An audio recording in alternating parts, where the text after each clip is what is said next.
Bacaan liturgi Kamis 17 Februari 2022. Hari biasa pekan biasa ke-6. Peringatan fakultatif 7 saudara suci pendiri tarekat hamba-hamba Santa Perawan Maria. Bacaan dari surat Rasul Yakobus. Saudara-saudaraku, sebagai orang yang beriman kepada Yesus Kristus, Tuhan kita yang mulia, janganlah iman kalian amalkan dengan memandang muka.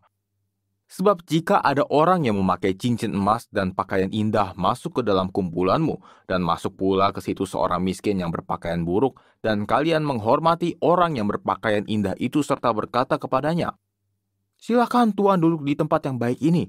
Sedangkan kepada yang miskin kalian berkata, "Berdirilah di sana," atau "Duduklah di lantai ini dekat tumpuan kakiku." Bukankah kalian telah membuat pembedaan dalam hatimu dan bertindak sebagai hakim dengan pikiran yang jahat? Dengarkanlah saudara-saudara terkasih, bukankah Allah memilih orang-orang yang dianggap miskin oleh dunia ini untuk menjadi kaya dalam iman dan menjadi ahli waris kerajaan yang telah dijanjikannya kepada siapa saja yang mengasihi Dia?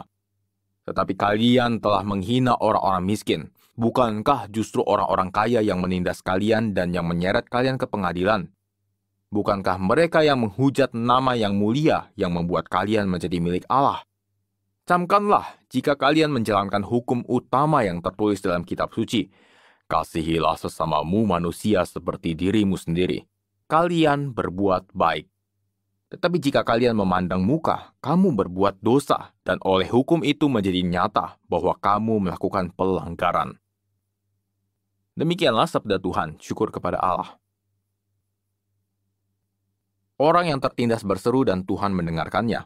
Orang yang tertindas berseru dan Tuhan mendengarkannya. Aku hendak memuji Tuhan setiap waktu. Puji-pujian kepadanya selalu ada di dalam mulutku. Karena Tuhan jiwaku bermegah, biarlah orang-orang yang rendah hati mendengarnya dan bersukacita. Orang tertindas berseru dan Tuhan mendengarkannya. Muliakanlah Tuhan bersama dengan daku, marilah kita bersama-sama memasyurkan namanya. Aku telah mencari Tuhan, lalu Ia menjawab aku, dan melepaskan daku dari segala kegentaranku. Orang tertindas berseru dan Tuhan mendengarkannya. Tujukanlah pandanganmu kepadanya, maka mukamu akan berseri-seri dan tidak akan malu tersipu-sipu. Orang yang tertindas ini berseru dan Tuhan mendengarkan. Ia menyelamatkan dia dari segala kesesakannya.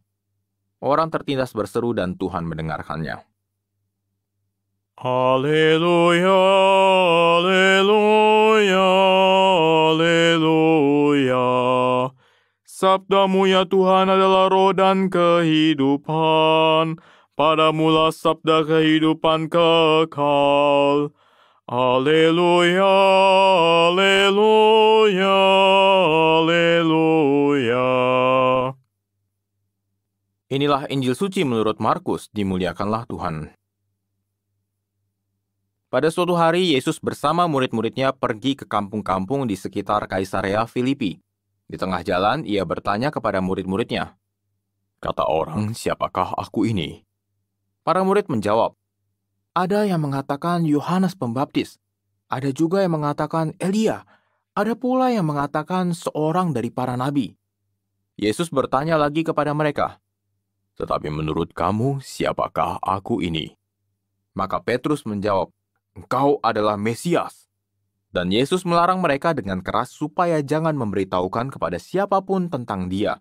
Kemudian mulailah Yesus mengajarkan kepada mereka bahwa Anak Manusia harus menanggung banyak penderitaan. Ia akan ditolak oleh para tua-tua, imam-imam kepala, dan ahli-ahli Taurat, lalu dibunuh dan bangkit sesudah 3 hari. Hal ini dikatakannya dengan terus terang. Tetapi Petrus menarik Yesus ke samping dan menegurnya. Maka berpalinglah Yesus dan sambil memandang murid-muridnya, ia memarahi Petrus. Katanya, "Enyahlah iblis, sebab engkau bukan memikirkan apa yang dipikirkan Allah, melainkan apa yang dipikirkan manusia." Demikianlah sabda Tuhan, terpujilah Kristus.